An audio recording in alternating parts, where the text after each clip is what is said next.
तो hello my dear students, जितने ही BPSC का छात्र हैं उन सब के लिए काफ़ी डिमांड पे पहला वीडियो तो हम बना दिए थे आप लोग के थोड़ा सा डिमांड पे, लेकिन बीच में हम वीडियो बनाना छोड़ दिए थे। तो आप सभी के डिमांड पे कि सर बीपीएससी का प्रैक्टिस सेट टूल आइए जो किरण पब्लिकेशन से ला रहे हैं।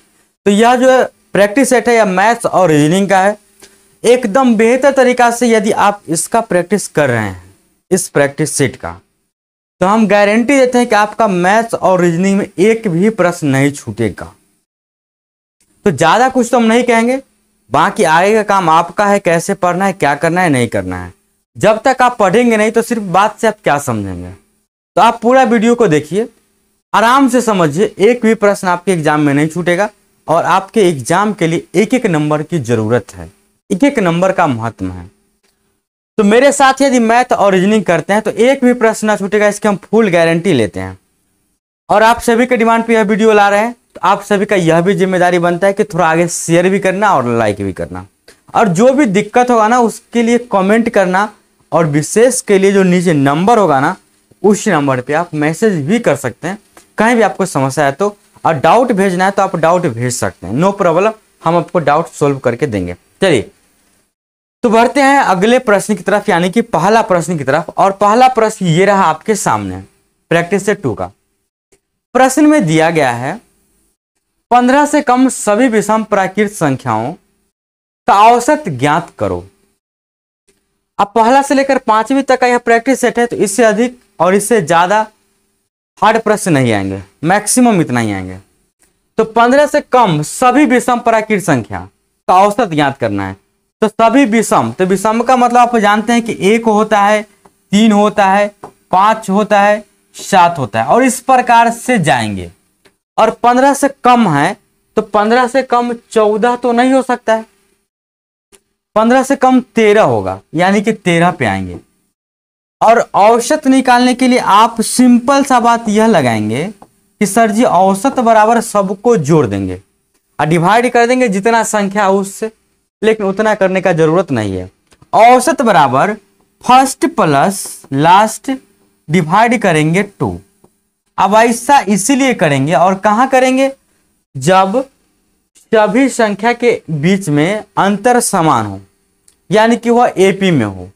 तो यहाँ पे 1 से 3 2 के अंतर, 3 से 5 2 के अंतर, इस प्रकार से 2 का ही अंतर रहेगा। तो 1 और 13 हो जाएगा 14, 14 डिवाइड 2 करेंगे, आंसर मिल जाएगा 7। उम्मीद है बात समझ गए होंगे, चुटकी में उड़ा सकते हैं। चलिए बढ़ते हैं अगले प्रश्न की तरफ, और अगला प्रश्न ये रहा आपके सामने। अगला प्रश्न में है मान ज्ञात करना। अब ये जोड़ जोड़ना है, तो क्या आप जोड़ नहीं जोड़ लेंगे, बोलेगा कि सर जोड़ लेंगे, लेकिन कभी कभी मिस्टेक हो जाता है जब दशमलव का जोड़ सामने रहता है। आज के बाद से मिस्टेक ना होगा, टेक्निक सीखिए कि किस प्रकार के टेक्निक लगाएंगे तो दशमलव का जोड़ बिल्कुल गलत नहीं होगा। करना क्या होता है कि दशमलव के बाद सबसे ज्यादा अंक किसमें है, तो दशमलव के बाद सबसे अधिक अंक किसमें है, यानी कि 3 अंक है। तो आपको यही करना है कि दशमलव के बाद 2 है तो अपना मन से 1 0 दीजिए और 1 अंक बढ़ा दीजिए, यानी कि सभी में दशमलव के बाद 3 अंक कर देंगे। अब सब में करेंगे तो ऊपर में इसको अगर लिखेगा तो 0.01 और अपना मन से 0, इसको लिखेगा तो 0.1 अपना मन से 00, 0.02 अपना मन से 1 0 और 0.003, तो यह लिखा गया है। अब सबको ऐड कीजिएगा तो यह 3 आएगा, इसको जोड़ेगा तो यह 3 आएगा, यह आ जाएगा 1 और यह दशमलव हो जाएगा 0, यानी कि 0.133 इसका करेक्ट आंसर हो जाएगा। गलत होने का कोई संभावना नहीं है। चलिए बढ़ते हैं अगले प्रश्न की तरफ, और अगला प्रश्न ये रहा आपके सामने। मेंसुरेशन का एकदम छोटा सा लल्लू सा प्रश्न है, बन जाएगा, लेकिन फिर भी देखिए कि बनाने का कौन सा तरीका सबसे बेस्ट रहेगा जिससे आप परीक्षा में जल्दी कर पाएंगे। एक आयत की परिधि 280 मीटर है तथा लंबाई और चौड़ाई का अनुपात 5:2 है। आयत का क्षेत्रफल ज्ञात करना है। मन ही मन आप सोचते कि यह एक आयत है और इसमें लंबाई और चौड़ाई का अनुपात दिया गया है, ये लंबाई मान लेते हैं और ये चौड़ाई मान लेते हैं, यानी कि L/B दिया गया है 5:2। तो आप सभी को पता है कि इसमें ये L है तो यह भी L होगा, यह B है तो यह भी B होगा। क्षेत्रफल आपको निकालना है। जब आपको क्षेत्रफल निकालना है तो तो क्षेत्रफल के लिए चाहिए आपको L गुने बी का मान। अब L गुने बी का मान कहाँ से आएगा, तो बोलेगा सर L गुने बी का मान तो ये दिया गया है, लेकिन नहीं, यह अनुपात में दिया गया है। यह 5x होगा तो यह 2x होगा, और इसके साथ साथ इसका परिधि दिया गया है। तो जब जो चीज दिया गया हो, प्रश्न में परिधि दिया गया हो, परिधि का फॉर्मूला लगाएंगे, क्षेत्रफल दिया गया हो, क्षेत्रफल का फॉर्मूला लगाएंगे, तो परिधि 280 है। यहां से जब परिधि निकालते हैं तो डबल एल और डबल बी, यानी कि 2 इंटू एल प्लस बी, यानी कि दोनों को 2 बार जोड़ेंगे। तो 5 और 5 10 और 2 और 2 4, यानी कि 10 और 4 14 हुआ इसका परिधि। लेकिन परिधि सही में दिया गया है 280, यानी कि 14x बराबर 280। तो x के मान आ गया यहां से 20। जब x के मान 20 आ गया है तो 5x यानी कि 100 हो गया l, 2x यानी कि 20 हो गया इसका b। अब क्षेत्रफल निकाल दीजिए 100 गुने 20, यानी कि मल्टीप्लाई करते मात्र आपके सामने जो आंसर आएगा, अच्छा सॉरी यहाँ पे 40 होगा, 40, तो 100 गुने 40 कितना हो जाएगा, 4000। उम्मीद है बात समझ गए होंगे, कोई दिक्कत नहीं, बन जाएगा। चलिए अब बढ़ते हैं अगले प्रश्न की तरफ, और अगला प्रश्न ये रहा आपके सामने। क्या लिखा गया प्रश्न में, संख्या 8 7 4 2 1 3 में 7 का स्थानीय मान बताना है। तो 7 यहाँ पे है कहाँ लिखा हुआ, तो यहाँ पे 7 है। स्थानीय मान निकालने का मतलब होता है कि इस 7 के आगे कितना अंक है, तो बोलेंगे 4 अंक है, तो 4 0, यानी कि 7 के बाद 4 0 सिर्फ ऑप्शन 1 में है, ऑप्शन 1 करेक्ट। अब देखिए क्वेश्चन नंबर 5, 180 डिग्री कोण को क्या कहते हैं, तो 180 डिग्री कोण को कहते हैं साधारण कोण या रिजु कोण। यहाँ पे साधारण कोण इसका सही आंसर हो जाएगा, और रिजु कोण रहता तो रिजु कोण भी इसका सही आंसर होगा, क्योंकि साधारण कोण और रिजु कोण एक ही नाम है, ठीक है। अब बढ़ते हैं अगले प्रश्न की तरफ। अगला प्रश्न ये रहा आपके सामने। प्रश्न एकदम छोटा सा प्रश्न है, परसेंटेज से रिलेटेड प्रश्न है। कितना आसान है, कैसे बनाएंगे देखिए, घबराने का जरूरत नहीं। ऐसा प्रश्न को बनाने के लिए करते क्या है, 240 लिखिए, काम मतलब गुना लिखिए, 2/5 लिखिए, और प्रतिशत जब हटाते हैं तो गुने में 1/100 लिखते हैं, प्लस 180 गुने में 3/5, और प्रतिशत हटाएंगे तो 1/100 लिखेंगे। अब यहां से बारी आएगा कटिंग कुटिंग करने का। कटिंग करेंगे तो ये 0 से 0 कटेगा, 2 5 10 और 2 के पहाड़ा में 12, यह जो हो गया 12 दूना 24 बटा में हो गया 25। उसके बाद जब इस पे ध्यान देंगे 0 से 0 कटेगा, 2 के पहाड़ा में 5 और 2 के पहाड़ा में 9, यानी कि 9 या 27 बटा में हो गया 25। ये 25 और 25 का एलसीएम 25 ही होता है, इतना काम आप मन में कर लेंगे। 24 और 27 जोड़ेंगे तो 51 हो जाएगा, यानी कि 51 में डिवाइड करना पड़ेगा 25 से। तो सिंपल 2 मरतबे लगेगा। जब इसका पूर्णांक में लिखेंगे तो 25 के पहाड़ा 2 मरतबे 2 पूर्णांक 1 बटा में 25। अब दशमलव में आंसर यहां से निकल जाएगा परफेक्ट, 2 दशमलव आंसर होना चाहिए, जो कि ऑप्शन 3 और 4 गलत हो जाएगा। ऊपर में बचा है ऑप्शन 1 और 2, ये 1 है, जब दशमलव लगा के डिवाइड देंगे तो 25 चौका 100 लगेगा, यानी कि दशमलव के बाद 4 ही होना चाहिए, जो कि ऑप्शन 2 में है, ऑप्शन 1 गलत हो जाएगा। उम्मीद है कि बन जाएगा, कोई दिक्कत नहीं।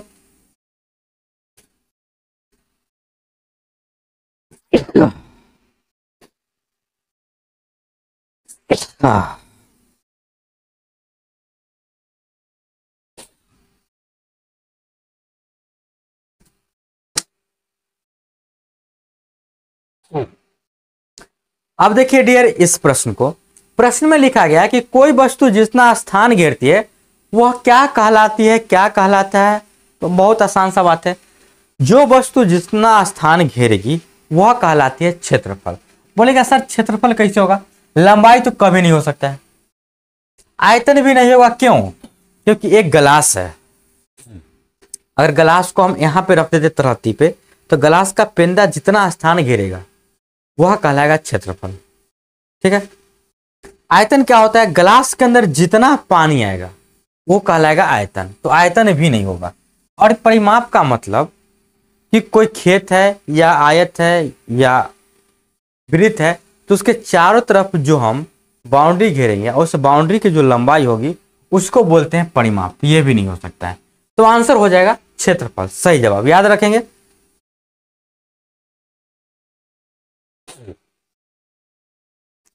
अब आइए डियर अगला प्रश्न पे। अगला प्रश्न ये रहा आपके सामने, दो संख्याओं का योगफल इतना है, यदि उनमें से एक संख्या इतना है, दूसरी संख्या बताइए।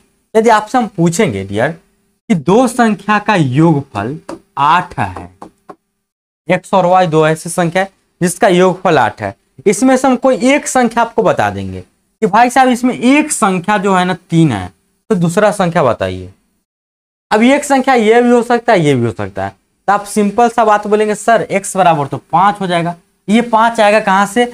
यह जो 5 आएगा x बराबर 8 माइनस ये जो दिया गया संख्या है उसको घटा देंगे।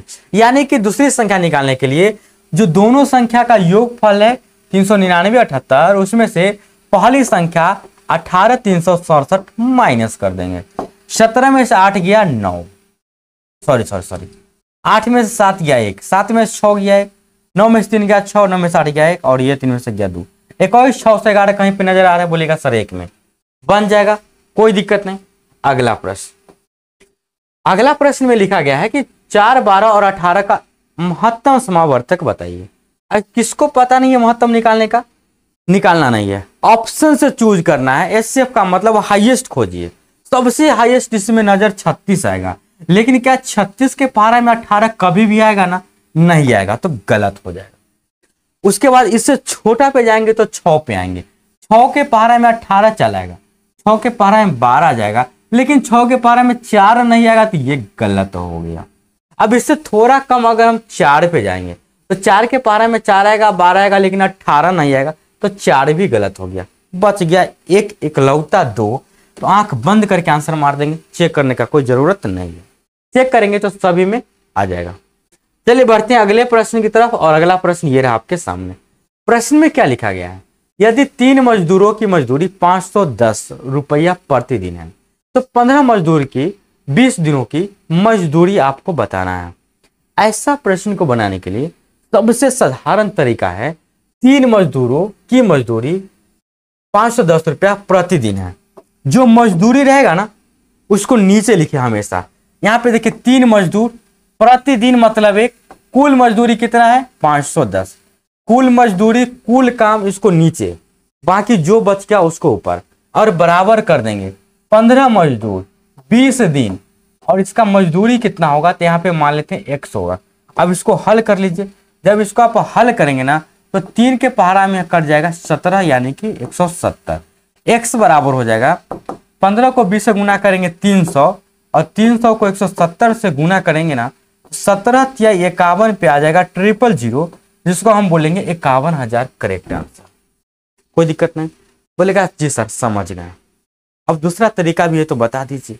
दूसरा तरीका भी है, 3 मजदूर की मजदूरी 510 रुपया प्रतिदिन है, मतलब 3 मजदूर गया काम करने, एक दिन पैसा उसको मिला 510, तो समझ में आ गया कि एक मजदूर की मजदूरी, एक दिन की, एक मजदूर प्रतिदिन कितना कमाता है? 510 में 3 से डिवाइड करेंगे तो 170 रुपया निकलेगा। बोलता है कि 15 मजदूर 20 दिन। अब 15 मजदूर है तो 15 गुने 170 डेली कमाएगा, 15 गुने 170 डेली कमाएगा, और ऐसा काम करना है 20 दिन तक, तो यहां से भी आंसर आपको निकल जाएगा। हल कर लेंगे 51,000 ही आएगा। बात समझ गए? कोई दिक्कत नहीं। अब बढ़िया डियर अगला प्रश्न की तरफ, और प्रश्न में लिखा गया है कि 3.207 किलोमीटर इंटू 5.20 किलोमीटर बराबर कितना सेंटीमीटर? आप सभी को पता है कि 1 किलोमीटर बराबर जो होगा वह कितना होता है डियर? 1000 मीटर। और आप सभी को पता है कि 1 मीटर बराबर जो होता है वह 100 मीटर होता है। तो पहले किलोमीटर से हम मीटर की तरफ जाते हैं। तो किलोमीटर में इतना दशमलव में लिखा गया है, दशमलव यदि हटा दे तो इसको हम लिख सकते हैं 3207 बटा में दशमलव के बदला में 1, इसके आगे 3 अंक है तो 3 0। ये हो गया किलोमीटर। किलोमीटर से मीटर में जाने के लिए 1000 से मल्टीप्लाई, तो 1000 से कर दिए मल्टीप्लाई। लेकिन इतना से काम नहीं चलेगा, हमें सेंटीमीटर तक पहुंचना है। तो 1 मीटर में 100 सेंटीमीटर, तो 100 से फिर मल्टीप्लाई। यह सब कन्वर्ट हो गया सेंटीमीटर में, फिर मल्टीप्लाई देंगे। 5.2 किलोमीटर का मतलब 52 जीरो बट्टा में 100, ये हो गया किलोमीटर। मीटर में कन्वर्ट करना है 1000 से मल्टीप्लाई, और मीटर से फिर सेंटीमीटर में जाना है तो 100 से मल्टीप्लाई। इस लाइन को समझ रहे हैं आप? यदि आप इतना समझ रहे हैं तो आप काफी समझदार है। और इसके आगे आप बना लेंगे। कैसे बनाएंगे? 000 गायब, 00 गायब। अब यहाँ पे ध्यान दीजिएगा, तो यह जो 520 बचा हुआ है, इस 520 को आप क्या लिख सकते हैं? 52×10 लिख सकते हैं कि नहीं लिख सकते हैं? बोलेगा जी सर जी 52×10 लिख लेंगे, इसमें कोई शक नहीं है। अच्छा, ऐसा क्यों किए? ऐसा इसीलिए किए क्योंकि यहाँ पे अगर देखा जाए तो यहाँ पे 00 और 10 3 0 और 3 6 0, यानी कि एक पर जो 6 0 होता है उसको हम लिखते हैं 10 के पावर 6, यानी कि एक पर 1 0 10 के पावर 1 हुआ। एक पर 00 इसको हम बोलते हैं 10 के पावर 2। एक पर 000 इसको हम बोलेंगे 10 के पावर 3। तो यहाँ से जब मल्टीप्लाई करेंगे तो 6 0 लास्ट में आएगा, 6 0 लास्ट में आएगा, उसको मल्टीप्लाई के रूप में एक पर 6 0 लिख सकते हैं। एक पर 6 0 का मतलब हुआ कि 10 के पावर 6। अब 10 के पावर 6 जहां होगा वही आंसर होगा, यानी कि ऑप्शन बी इज करेक्ट। आगे मल्टीप्लाई करने की कोई जरूरत नहीं है। उम्मीद है बात समझ में आ गया होगा।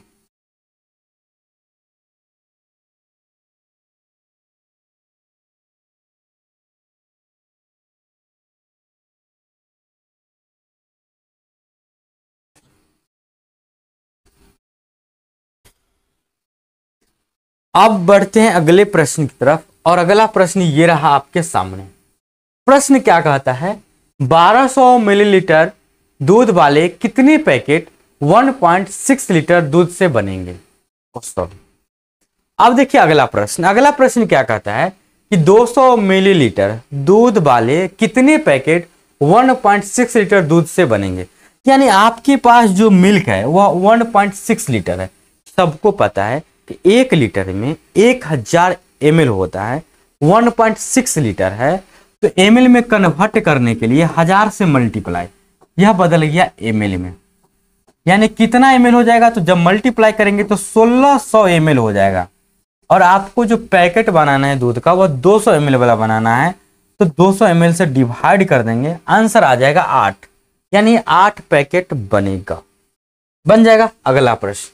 अगला प्रश्न में क्या लिखा गया है कि 18 और 30 के समावर्तक कौन कौन है?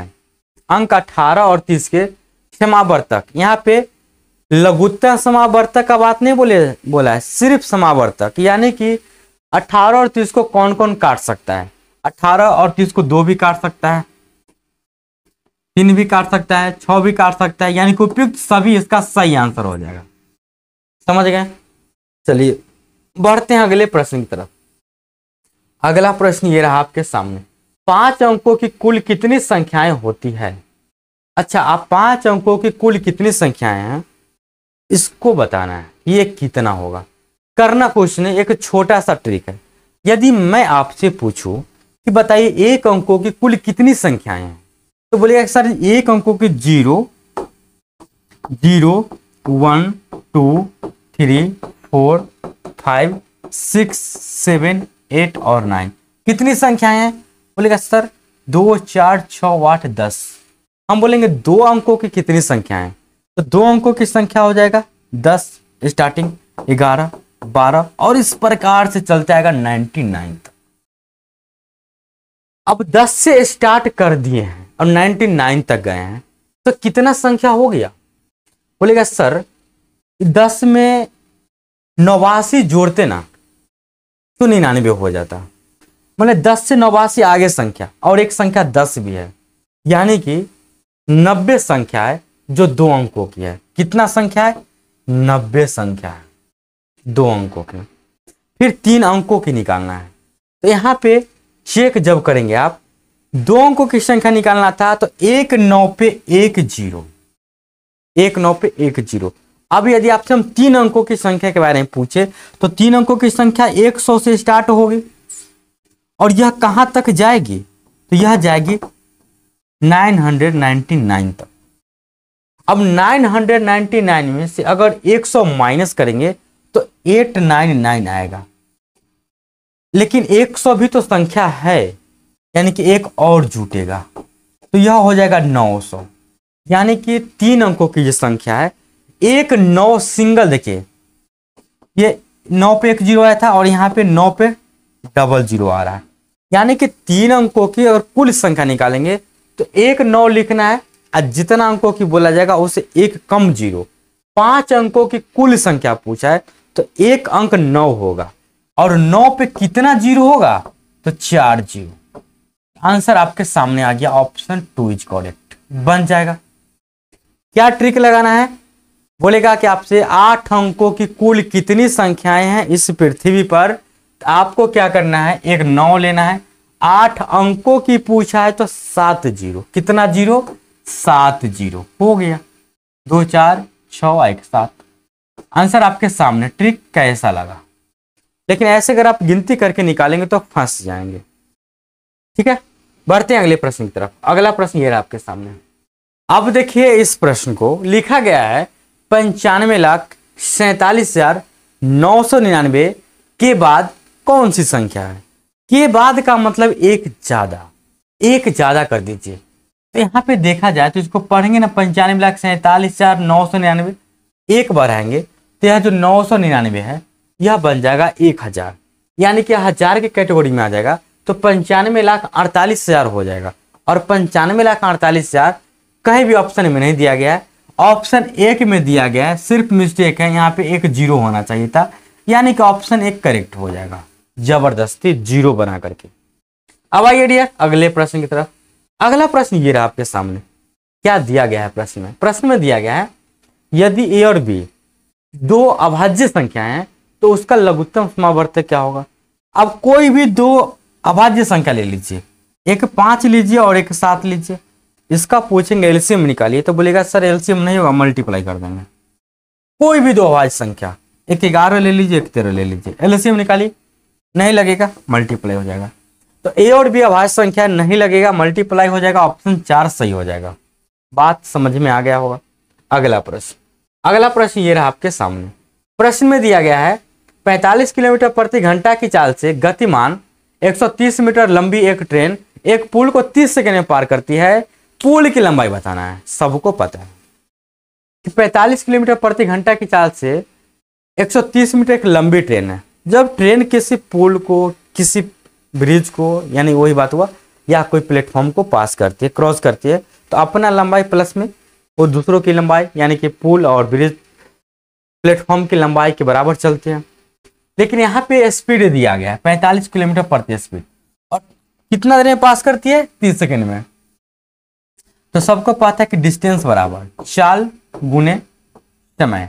चाल के बारे में बात करें तो 45, यह किलोमीटर प्रति घंटा है, मीटर प्रति सेकेंड में बदलने के लिए 5/18 से मल्टीप्लाई, और समय की बात करें 30 सेकेंड तो यहाँ पे 30 लिख देंगे। 6 के पारा में 5 करता है, 6 के पारा में 3 करता है, 3 के पारा में 15 करता है, यानी कि जो डिस्टेंस हो जाएगा 15 × 75, 75 को मल्टीप्लाई कर देंगे 5 से, 7 × 35, 5 25, यानी कि 375 हो जाएगा। तो डिस्टेंस जो हुआ, यह डिस्टेंस ट्रेन का भी हुआ और प्लस में पुल का भी हुआ। तो यहाँ पे ट्रेन की लंबाई दिया गया है 130 प्लस पी बराबर 375। यहां से पुल की लंबाई आप निकाल लेंगे। 375 में से 130 माइनस कर दीजिए, 375 में से 130 माइनस करेंगे, ये आ जाएगा 245, यानी कि पुल की लंबाई 245 मीटर सही जवाब है। ऑप्शन नंबर 1 करेक्ट बन जाएगा ना, कोई दिक्कत नहीं।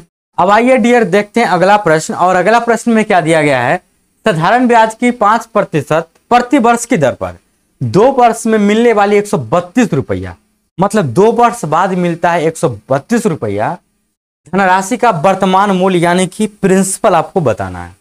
अच्छा, प्रिंसिपल जो भी होगा वह भी अपने आप में 100% होगा, ये गर्व है इसको कि हम जो भी होंगे अपने आप में 100%।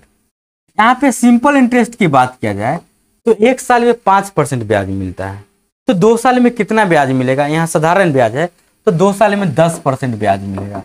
तो अमाउंट मतलब होता है प्रिंसिपल प्लस में ब्याज, प्रिंसिपल प्लस ब्याज करेंगे 110%। और अमाउंट हो गया परसेंटेज में 110%, लेकिन रियली में अमाउंट 132 है। इसका यह मतलब हुआ कि 110% का जो मान है वह 132 के बराबर है, और हमें चाहिए प्रिंसिपल यानी कि 100% का वैल्यू। 100% का वैल्यू कितना हो जाएगा, 132 बट्टा में 110% और गुने में कर देंगे 100%। जब इसको आप काटेंगे ना 0 से 0, 11 के 12 मरतबे, तो 12 दाएं के 120, यही आपका सही आंसर हो जाएगा। उम्मीद है बात क्लियर होगा, कोई दिक्कत नहीं। चलिए बढ़ते हैं अगले प्रश्न की तरफ। अगला प्रश्न ये रहा आपके सामने। प्रश्न में क्या दिया गया है? प्रश्न में दिया गया है यदि किसी घनाभकार बॉक्स के 3 आसन सतहों का क्षेत्रफल 120 वर्ग सेंटीमीटर, 72 वर्ग सेंटीमीटर और 60 वर्ग सेंटीमीटर है, तो बॉक्स का संपूर्ण पृष्ठीय क्षेत्रफल आपको बताना है। अच्छा, संपूर्ण पृष्ठीय क्षेत्रफल निकालने के लिए आप सभी को पता है कि घनाभकार का संपूर्ण पृष्ठीय क्षेत्रफल निकालना है तो 2 इंटू LB BH प्लस में HL होता है, और 3 आसन सतह का क्षेत्रफल। तो आसन सतह का मतलब हुआ कि यहाँ पे तो कोई ऐसा एग्जाम्पल भी नहीं जो आपको हम एग्जाम्पल देकर के समझाएं। एक मिनट, आप एग्जाम्पल के रूप में हम एक चार्जर के अडेप्टर को लेते हैं। मान लेते हैं कि यह घनाभकार बॉक्स है। आसन सतह का क्षेत्रफल का मतलब हुआ कि ऊपर वाला क्षेत्रफल, आसन का मतलब इसके जस्ट बगल वाला, आसन का मतलब इसके जस्ट बगल वाला, ये और ये और ये हो सकता है, नहीं तो इसके साथ ये आएगा और ये आएगा तीनों। तो यहाँ पे देखेंगे तो यह जो होगा L गुने B होगा, और यह जो होगा B गुने H होगा, यही ना, और यह जो होगा यह L गुने क्या होगा, H होगा। इस प्रकार से, तो इस प्रकार से सब सतह का क्षेत्रफल दिया गया है, तो बस करना कुछ नहीं, बस इसी का दुगुना कर देना है। आंख बंद करके ये तीनों को ऐड कर दीजिए। जब यह तीनों को आप ऐड कर देंगे तो 120 72 प्लस 60, 2 गुने 6 2, ये हो गया 6 7 13 12 25, यानी कि मल्टीप्लाई करके आ जाएगा 2 दूना 4 25 दूना 50, 504। ये इसका सही जवाब हो जाएगा। उम्मीद है बात समझ गए होंगे। यदि आप नहीं समझोगे तो आप हमें बता देंगे, तो अगला जो टेस्ट सेट आएगा उसमें मैं इस प्रकार के एक्स्ट्रा 2-3 क्वेश्चन ले लूंगा, बढ़िया से एग्जाम्पल का एक बॉक्स लाऊंगा घनाभकार, और आराम से बता दूंगा, 100% क्लियर हो जाएगा। बढ़ते हैं अगले प्रश्न की तरफ। अगला प्रश्न ये रहा आपके सामने। प्रश्न में क्या लिखा गया है कि मिश्रित अनुपात बताना है। मिश्रित अनुपात क्या होता है? मिश्रित अनुपात यह होता है कि 2:3 है तो 2/3 लिखेंगे, 6:11 है 6/11 लिखेंगे, 11:2 है 11/2 लिखेंगे। मिश्रित करना मतलब आपस में गुना कर देना अनुपात को। 3 दूना 6, 2 से 2 गायब, 11 से 11 गायब, क्या बचा? ऊपर में बचा 2, नीचे में कुछ नहीं, तो 1। आंसर हो गया 2:1। उम्मीद है बात समझ गए होंगे, अब कोई दिक्कत नहीं होगा। अगला प्रश्न ये रहा आपके सामने। प्रश्न में क्या दिया गया है? 19 वस्तुओं का क्रय मूल्य 16 वस्तुओं के विक्रय मूल्य के बराबर है, लाभ % बताना है। ये 19 वस्तु हुआ, 19 वस्तु का क्रय मूल्य 19 गुने CP लिखना है, जो बराबर होगा 16 गुने विक्रय मूल्य वस्तु का। यहां से CP इधर से SP ले आएंगे, डिवाइड में आ जाएगा, ये इधर 16 का 16, इधर 19 रह गया। अब देखिए 16 रुपया में कोई सामान खरीदेंगे और 19 रुपया में बेचेंगे, 100% श्योर 3 रुपया का फायदा होगा। अब यह 3 का जो फायदा होगा वह किस पर होगा? हमेशा CP पे होगा। 3/16 परसेंट में बदलने के लिए 100 से मल्टीप्लाई करेंगे। अब यहाँ पे चेक करेंगे तो 4 के पहाड़ा में कट जाएगा, 4 चौक 16, 4 के पहाड़ा में 25, यानी कि 25 या 75/4%। अब देखिए यहाँ पे कि किस ऑप्शन को आप तोड़ देंगे तो 75/4 आ जाएगा। बोलेगा सर इसको तोड़ देंगे, यही आंसर हो गया सही जवाब। 18 चौक 72, 3 75/4 डिवाइड करने का कोई जरूरत नहीं, ऑप्शन से ही निकाल सकते हैं। तो अगला प्रश्न ये रहा आपके सामने। प्रश्न में क्या दिया गया है? प्रश्न में दिया गया है 2 संख्याओं का महत्तम समावर्तक 23 है, उनके लघुत्तम समावर्तक के अन्य 2 गुणनखंड 13 और 14 है, बड़ी संख्या आपको बताना है। बोलेगा सर गड़बड़ा जाएंगे, इसमें तो गड़बड़ाना नहीं। 2 संख्याओं का HCF कितना है? 23 है। चलिए मान लेते हैं कि यह संख्या x है, या 1 मान लीजिए, और ये संख्या 2 है। ये दोनों संख्या का HCF कितना दिया गया है? HCF दिया गया है 23। अब HCF 23 देने का मतलब है कि संख्या 23 के पहाड़ा में आएगा, 23 गुने x मान लेते हैं और ये 23 गुने y मान लेते हैं। 23 के पहाड़ा में आएगा क्योंकि ये सिर्फ 23 है। उनके लघुत्तम समवर्तक के अन्य दो गुणनखंड, जब इसका एलसीएम निकालेंगे तो उसका जो दो गुणनखंड होगा 13 एवं 14 होगा। यानी कि एलसीएम जो होता है इसको अगर हम x का मान लेते हैं कि 13 है और ये 14 है। अब देखिए ना, जब इसका एलसीएम आप निकालेंगे तो दोनों में 23 मिल रहा है, तो 23 से 23 गायब। 13 गुने 14 हो गया इसका एलसीएम। अब एलसीएम इसका 13 गुने 14 हो गया तो बस संख्या यहां से निकल गया। बड़ी संख्या आपको बताना है, तो बड़ी संख्या जो होगा, जो 23 में 13 से मल्टीप्लाई करेंगे वो होगा, या 23 में 14 से मल्टीप्लाई करेंगे। बोलेगा सर जी 23 में 14 से मल्टीप्लाई करेंगे, वह होगा बड़ी संख्या। मल्टीप्लाई कीजिएगा 23 में 14 से, 14 तिहाई 42 के 2 हासिल 4, 14 दूना 28, 4 32, 322 इसका सही जवाब हो जाएगा। उम्मीद है बात समझ में आ गया होगा। अब बढ़ते हैं अगले प्रश्न की तरफ। जो भी आपको दिक्कत हो, समस्या हो, प्रॉब्लम हो, आप हमें कमेंट कर सकते हैं। विशेष के लिए आप हमें व्हाट्सएप पे मैसेज कर सकते हैं।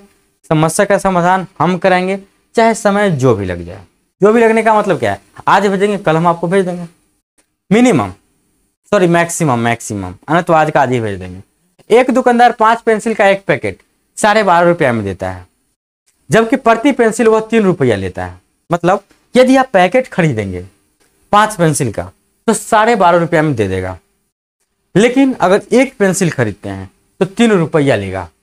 तो आपको करना क्या है कि मोहन को 23 पेंसिल खरीदनी है, उसकी न्यूनतम दे राशि, मतलब कम से कम उसको कितना देना पड़ेगा। अब देखिए, अगर मोहन को 23 पेंसिल खरीदना है तो 23 पेंसिल का मतलब हुआ कि वह 4 पैकेट, 4 पचे 20, 4 पैकेट ले लेगा। क्यों ले लेगा? क्योंकि पैकेट फिर उसको आसान पड़ रहा है। 4 पैकेट ले लेगा तो 20 पेंसिल यहां पे हो गया, और एक खुला हुआ पेंसिल ले लेगा। एक नहीं 3 लेना पड़ेगा क्योंकि 23 पेंसिल लेना है। तो 4 पैकेट ले लेगा 20 पेंसिल, और 3 पेंसिल हो गया खुला। तो यहाँ पे 4 पैकेट, एक पैकेट का दाम 12.5 रुपया। तो 4 पैकेट का दाम कितना हो जाएगा? 4 गुने 12.5, 4 गुने 12.5 करेंगे ना तो आ जाएगा आपको 12×4 यानी कि 50 रुपया। यानी कि यहाँ पे देना पड़ेगा 50 रुपया। उसके बाद 3 पेंसिल अलग से लेगा, तो एक पेंसिल का 3 रुपया लेता है, तो 3 तिहाई 9 रुपया। यानी कि मिनिमम उसको देना पड़ेगा 50 और 9, हम बोलते हैं 59। ऑप्शन 4 बन जाएगा। समझ गए या नहीं समझे बताएंगे। अगला प्रश्न ये रहा आपके सामने। प्रश्न में क्या लिखा गया है? प्रश्न में लिखा गया है कि यदि एक पतलून के लिए 1 मीटर 20 सेंटीमीटर कपड़े की आवश्यकता होती है, तो 10 पतलून के लिए कितने कपड़ा की आवश्यकता होगी? अब एक पतलून बनाना है तो 1 मीटर 20 सेंटीमीटर एक कपड़ा। पतलून क्या होता है? पजामा शायद। एक पतलून 1 मीटर 20 सेंटीमीटर। 1 मीटर 20 सेंटीमीटर को हम 120 सेंटीमीटर लिख सकते हैं। बोलेगा जी सर जी लिख सकते हैं। हमको लेना है 10 पतलून का कपड़ा, तो 10 पतलून का यानी कि 120 गुने 10 करना पड़ेगा, यानी कि यह 1200 सेंटीमीटर हो जाएगा। अब सबको पता है कि 1200 सेंटीमीटर बराबर होता है 12 मीटर।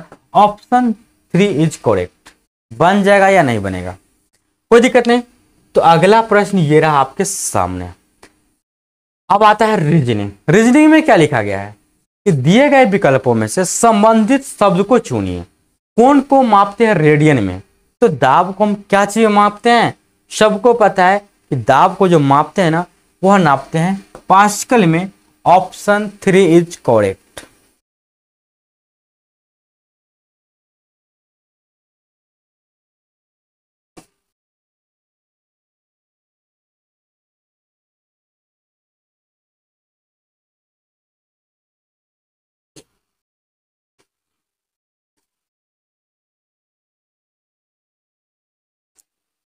अगला प्रश्न ये रहा आपके सामने रीजनिंग का। दिए गए विकल्पों में से विषम संख्या युग्म को चुनिए। मतलब कौन सी युग्म है जोड़ा है जो विषम है, यानी कि सबसे हट के है। ये 10 और 100 किस प्रकार से होगा? थोड़ा लॉजिक लगाएंगे तो बोलेगा सर ये 10 का स्क्वायर कर दिया है, यही ना, और यहाँ पे 100 लिख दिया है। बोलेंगे हाँ ये तो बात सही कहा आपने। अगला को चेक किया जाए। 12 का स्क्वायर कर दिया, ये लिख दिया है। 13 का स्क्वायर किया तो यहाँ पे 169 आना चाहिए था, यानी कि यही सबसे विषम लग रहा है, क्योंकि यहाँ पे 15 का स्क्वायर करके 225 लिखा गया है। यानी कि सही आंसर आपका हो जाएगा 3, ये विषम है। अगला प्रश्न रीजनिंग का ये रहा आपके सामने। क्या लिखा गया है प्रश्न में लिखा गया है कि निम्नलिखित श्रृंखला में अगला पद बताइए। अगला मतलब अगला पद बताने के लिए क्या करेंगे, बहुत आसान सा कंसेप्ट समझ के चलिए। यहाँ पे 4 आया है, पहला अक्षर को पहला से कंपेयर, 4 के बाद 7 आया है, 7 के बाद 10 आ रहा है। इसका मतलब 100% तय है कि 4 3 7 3 10, तो अगला 13 ही आना चाहिए। तो बोल दिए जय श्री राम, 13 आ जाएगा कि नहीं आ जाएगा।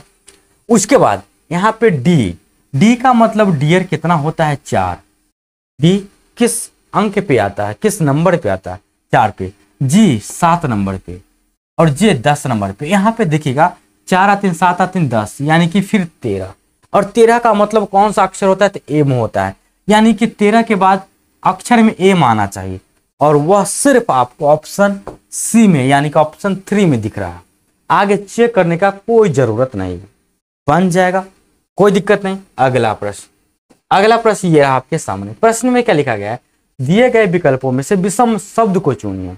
विषम शब्द चुनना है, कुर्सी है, मेज है, दरवाजा है, लकड़ी है, यानी कि सबसे हटके। आप यही सोचेंगे सर इसमें तो सब समान ही, सब तो लकड़ी का ही सामान लग रहा है। यस, सही बात है आपका, लेकिन थोड़ा सा मिस्टेक है। सब लकड़ी का फर्नीचर सामान बनाया गया, कुर्सी लकड़ी से बना हुआ एक फर्नीचर है, सामान है, मेज लकड़ी से बना हुआ है, दरवाजा भी लकड़ी से बना हुआ है, लेकिन लकड़ी तो खुद लकड़ी है, वो किससे बनेगा। यानी कि सबसे विषम ऑप्शन 4 है, ये सब बनाया गया और ये प्राकृतिक है। इसको अभी लकड़ी किसको बोलेंगे, जब उसको हम कुछ नहीं बनाएंगे, ऐसे ही आकर दूरा पे रख दिए तो लकड़ी, उसको बढ़िया से काट कूट के छेप छाप के चिरा उड़ा के कुर्सी बनवाए तो कुर्सी कहलाएगा। कोई उसको लकड़ी नहीं बोल सकता है। टेबल बनवाए तो सब उसको टेबल बोलेगा, कोई लकड़ी नहीं बोल सकता है। लेकिन लकड़ी ही रहेगा जब तक उसको कुछ नहीं बनाएंगे। यानी कि मेज कुर्सी दरवाजा ये सब दुकान में बिकने वाला चीज़ है, लकड़ी आपको ऐसे ही मिल जाएगा वहीं पे, जहाँ से आप उठा करके दुकान में ले जाइए और उसको बनवा लीजिए, दरवाजा मेज कुर्सी कुछ भी ऐसे ही नहीं मिलता है, गलत बोल दिए हैं, खरीदना पड़ता है इसको भी। अगला प्रश्न ये रहा आपके सामने। प्रश्न में क्या है, प्रश्न में है कि 39 विद्यार्थियों की कक्षा में सुरेश का रैंक अशोक से 7 रैंक आगे है। अच्छा, और यदि अंत से अशोक का रैंक 17वां है तो शुरू से सुरेश का रैंक बताना है। अच्छा, 30 विद्यार्थियों की कक्षा है, मान लेते हैं कि ये कक्षा है और इसमें विद्यार्थी 30 है, और यह मान लेते हैं कि आगे है, यह कहाँ है आगे, और यह मान लेते हैं कि यह हो गया पीछे। 30 विद्यार्थियों की कक्षा में, चाहे तो आप 30 लाइन फटाफट पार सकते हैं, लेकिन जरूरत नहीं है पारने का। 39 विद्यार्थी, क्यों पढ़ेंगे इतना चीज। 39 विद्यार्थियों की कक्षा में सुरेश का रैंक अशोक से 7 रैंक आ गया। यदि अंत से अशोक का रैंक 17वां, अंतिम से यानी कि पीछे से अशोक को गिनती करेंगे तो 1 2 3 4 5 6 7 8 9 10 11 12 13 14 15 16 17, यहां पे आ जाएगा अशोक। उसके बाद सुरेश का जो स्थान है अशोक से 7 रैंक आगे, अशोक यहाँ पे 7 रैंक आगे होगा अशोक, यानी कि 1 2 3 4 5 6 7, ये अशोक नहीं बल्कि सुरेश, ये 17वां था और ये 7 आ गया, यानी कि यहाँ पे 24 हो गया। ये पूछा है कि सुरेश का रैंक क्या होगा शुरू से। अब शुरू से सुरेश का रैंक क्या होगा, इसको करने के लिए क्या करना है कि टोटल विद्यार्थी 39 है और 39 में से यह 24वां है पीछे से, तो आगे से क्या होगा, तो 39 में से 24 घटाएंगे तो यह निकल के आएगा, 9 में 4 गया 5, 3 में तो क्या 1, लेकिन जितना आएगा ना उसमें 1 जोड़ देना है, 15 में 1 जोड़ देंगे, यानी कि 16वां स्थान इसका सही जवाब हो जाएगा। समझ गए या नहीं समझे, उम्मीद है समझने में कोई दिक्कत नहीं होगा। चलिए बढ़ते हैं अगले प्रश्न की तरफ, और प्रश्न संख्या ये रहा आपके सामने। प्रश्न में क्या लिखा गया है, प्रश्न में लिखा गया है एक पुरुष की ओर संकेत करते हुए एक लड़के ने कहा वह मेरी बहन के दादा की एकमात्र संतान है, वह पुरुष लड़के से किस प्रकार संबंधित है। तो इजी प्रश्न है, लेकिन थोड़ा सा आपको डिफिकल्टी लगता होगा। क्यों? क्योंकि इशारा करने वाला बात है। तो इशारा तो आप ऐसे समझ जाते हैं, रियल लाइफ में कोई इशारा कर देगा तो आप तुरंत समझ जाएंगे। कहीं भी यदि आप मैरिज में पार्टी टीम में जाते हैं, एक इशारा कोई मारता है, आपको 100% समझ में आ जाता है कि इस इशारा का मतलब क्या करना चाहिए हमको, और आप तुरंत एक्शन लेते हैं। लेकिन यहाँ तो इशारा वाला प्रश्न आपको समझ में नहीं आएगा, लेकिन हम समझाते हैं आपको।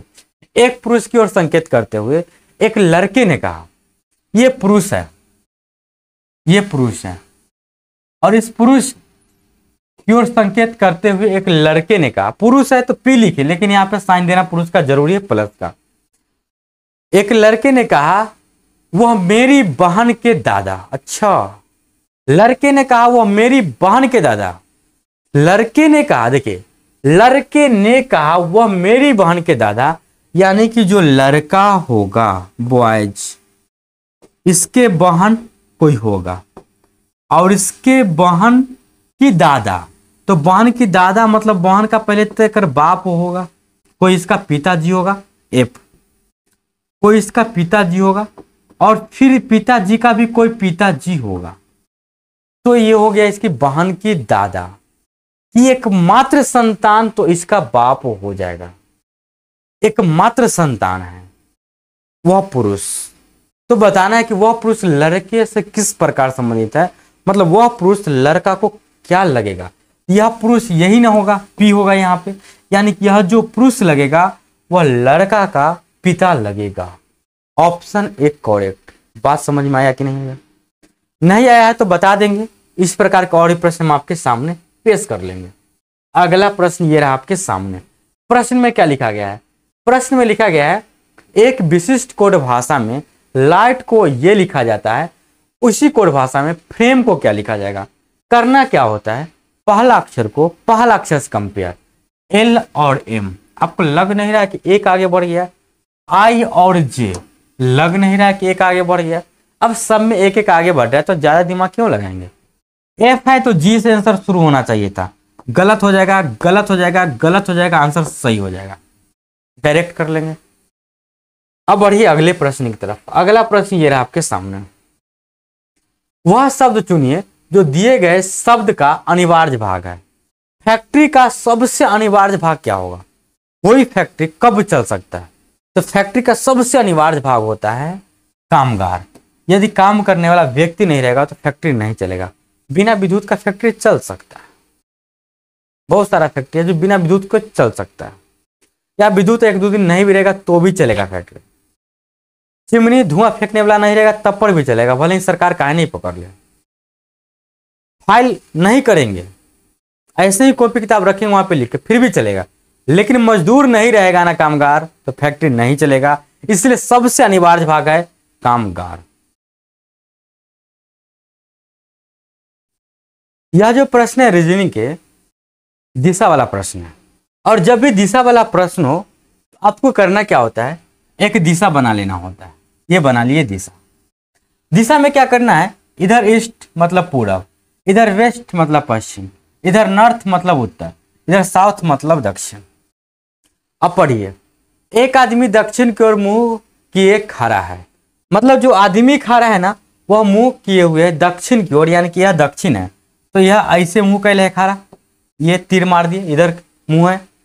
वह घड़ी की चाल के विपरीत दिशा में, घड़ी की चाल के विपरीत दिशा का मतलब हुआ घड़ी ऐसे चलता है ना तो वह ऐसे चलेगा, विपरीत दिशा में 135 डिग्री कोण पर मुड़ता है, यानी कि फिर यह ऐसे चलेगा।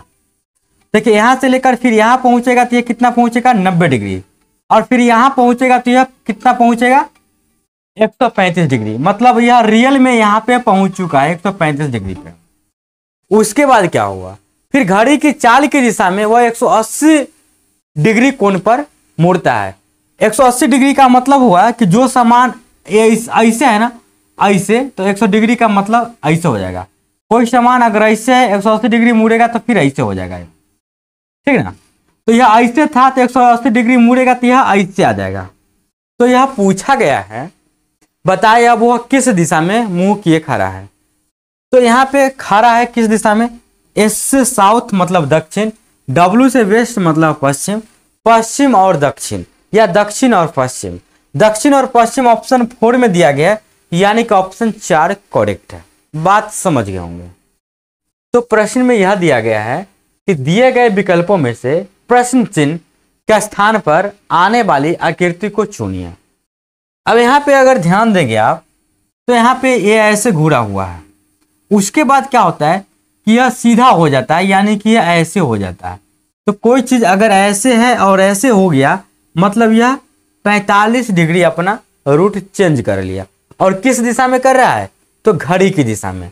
और 1 से यह 2 हो गया, फिर यह 2 से 3 हो जाता है 45 डिग्री में, फिर यह 2 से 3 हो जाता है 45 डिग्री मुड़ के, और यह फिर 3 से 4 हो जाता है 45 डिग्री मुड़ के। तो अब 4 से 5 होगा और 45 डिग्री मुड़ना चाहिए। जब यह 45 डिग्री मुड़ेगा ना तो ऐसे है, तो यह 45 डिग्री बाद ऐसे हो जाएगा। देखिए कोई ऐसे है और 45 डिग्री मुड़ेगा तो वह ऐसे हो जाएगा, मतलब इस दिशा में होना चाहिए। इस दिशा में तो ये भी नहीं है, ये भी नहीं है, ये भी नहीं है। आंसर 4 करेक्ट हो जाएगा। उम्मीद है बात समझ गए होंगे, कोई दिक्कत नहीं। आइए डियर अब अगले प्रश्न की तरफ। अगला प्रश्न ये रहा आपके सामने, क्या दिया गया है?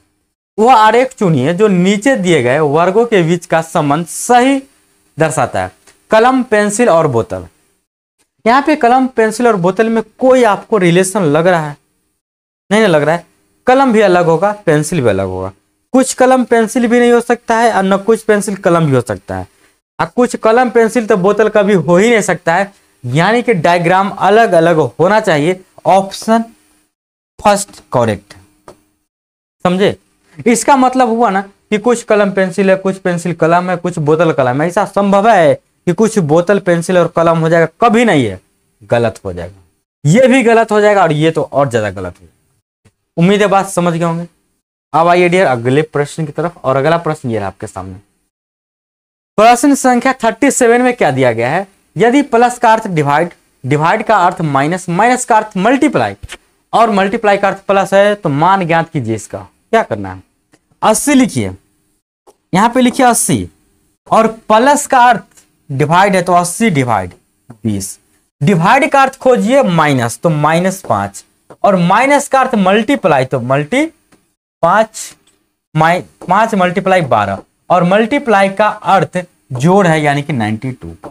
सबको जब आप हल करेंगे ना तो 80 में 20 से डिवाइड करेंगे 4, यही ना, 12 पचे 60, 4 में से 60 माइनस करेंगे तो -56 हो जाएगा, और -56 प्लस 32, माइनस प्लस माइनस 52 में से 92 में से 56 घटाएंगे तो आंसर आ जाएगा 36।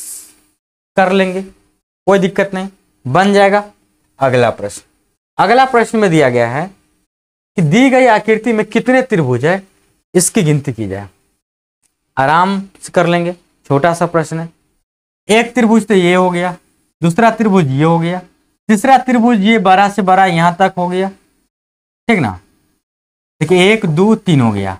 उसके बाद चौथा त्रिभुज की बात करें तो ये हो गया। इसके बाद कोई त्रिभुज आपको नजर आ रहा है बनने में? कोई त्रिभुज कहीं से भी? बोलेगा नहीं सर जी इससे आगे तो हमको नजर ही नहीं आ रहा है, तो इससे आगे है ही नहीं तो नजर क्या आएगा? ऑप्शन 1 करेक्ट हो जाएगा। मात्र 4 त्रिभुज बनता है। उम्मीद है बात समझ गए होंगे। अगला प्रश्न ये रहा आपके सामने। प्रश्न संख्या 39 में क्या दिया गया है? प्रश्न संख्या 39 में दिया गया है कि निम्नलिखित उत्तर आकृतियों में से कौन सी आकृति प्रश्न आकृति में सर्वाधिक मिलती है? मतलब यह जो आकृति है प्रश्न में कहीं ना कहीं मिलना चाहिए, और यहाँ पे घुमाने घुमाने का शर्त नहीं, घुमा भी सकते हैं। ये नहीं दिया गया कि आपको घुमाना नहीं पड़ेगा। क्या यह आकृति से मिलेगी? कभी नहीं मिलेगी। यह आकृति से मिल रही, कभी नहीं मिल रही है। क्या यह आकृति से मिल रही है? बोलेगा सर मिल रही है, लेकिन नहीं मिल रही है। यहाँ पे ये दूरी ज्यादा है और ये दूरी कम है, और यहाँ पे देखिए ये दूरी उतना ही है और ये भी दूरी ज्यादा है, यानी कि अब बिल्कुल नहीं मिल रही है। जब मिलेगी तो ऑप्शन 4 ही मिलेगी। यहाँ पे देखिए सेम टू सेम है, भले ही घुमा दिया गया है लेकिन सेम टू सेम है। बात समझ में आ गया होगा। तो अब लास्ट प्रश्न ये रहा आपके सामने। लास्ट प्रश्न में देखिए क्या लिखा गया। लास्ट प्रश्न में लिखा गया है दिए गए विकल्पों में से संबंधित अक्षर को चुनिए। बस कुछ नहीं करना है। यह N से Q आ गया, O से L आ गया, T से W आ गया, E से B आ गया। क्या करते हैं अक्षर लिख लेते हैं स्थान, और स्थान से पता चल जाएगा कौन कितना बढ़ता है कौन कितना घटता है। एन का मतलब डियर 14 होता है, ओ का मतलब 15, टी का मतलब 20, ई का मतलब 5, क्यू का मतलब 17, एल का मतलब 12 है, डब्ल्यू का मतलब 23, बी का मतलब 2। देखेंगे तो 14 से 17 कितना हो गया, 3 बढ़ गया। 15 से 12 3 घट गया। 20 से 23 3 बढ़ गया। 5 से 2 3 घट गया। मतलब एक बार 3 बढ़ता है, एक बार 3 घटता है। वही काम हम भी करेंगे। 5 मतलब 8 होता है, ई मतलब 6 होता है, 1 होता है, या पी मतलब 16 होता है। पहले 3 बढ़ाना है, 8 3 11, यानी कि आंसर स्टार्टिंग होना चाहिए किससे, आंसर स्टार्टिंग होना चाहिए के से। के से आंसर स्टार्टिंग ना तो ये है, ना तो ये है, और ना तो ये। ऑप्शन सिर्फ एक है, तो आगे चूज करने का कोई जरूरत नहीं है। 8 यहाँ पे बढ़ाएंगे 3 से 11, 11 का मतलब होता है के। आगे अब क्यों चूज करेंगे, क्योंकि के से स्टार्टिंग किया। उम्मीद है डियर कि बात आपको समझ में आ गया होगा। तो माय डियर स्टूडेंट्स, आज के लिए इस सेशन में इतना ही। मिलते हैं नेक्स्ट सेशन में। और ऐसे भी कोई भी क्लियर नहीं किया गया है कि बीपीएससी में आपका इस चैप्टर से एग्जाम में प्रश्न आएगा, मैथ्स और रीजनिंग में। तो मेरा बात मानिए, तो आप सिर्फ प्रैक्टिस कीजिए। प्रैक्टिस में सभी चैप्टर से आपके पास नॉलेज हो जाएगा, और जब एग्जाम होगा ना, तब कहीं से भी धुआं धुआं उड़ा सकते हैं मैथ्स और रीजनिंग का। और एक एक अंक का जरूरत है आपके एग्जाम में, तो एक भी अंक हम आपको छूटने नहीं देंगे मैथ रीजनिंग में। तो इस सेशन को एक बार शेयर कर दीजिए, लाइक कर दीजिए दबा के, और जो दिक्कत है कमेंट कर दीजिए। और विशेष आपको कोई प्रॉब्लम है, डाउट है, तो नीचे जो व्हाट्सएप नंबर है उस पर भी आप भेज सकते हैं अपना क्वेश्चन। तो मिलते हैं नेक्स्ट क्लास में। थैंक यू, शुक्रिया।